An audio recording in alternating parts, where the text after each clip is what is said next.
Ukhona nje omunye ubaba ngabathi ubaba Mahlasa sijwayele ukuhamba nawe uyamazi.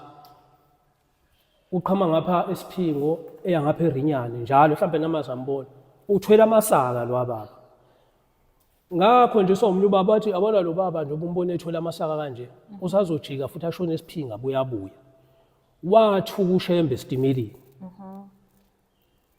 So wathi futhi uma ngabe umuntu ethuka uShembe hayi ukuthi usuke eshawa uShembe ushawa imindeni yakhe ngoba abantu abangasekho nje obengishithi uShembe uNkulunkulu bayamazi uShembe. Umuntu osuke engamazi yilo osuke ethuka uShembe. So mina into engayixolisa kubafowethu laba abathuka uShembe ukuthi abakuyeke ukuthuka uShembe noma futhi singasashongo nje uShembe kuphela. Ungabothuka ulwe nento ongayazi ngoba imost yabo labantu abathuka uShembe abahlalanga phansi bayicubungula lento abakhuluma ngayo basondela bayibuka.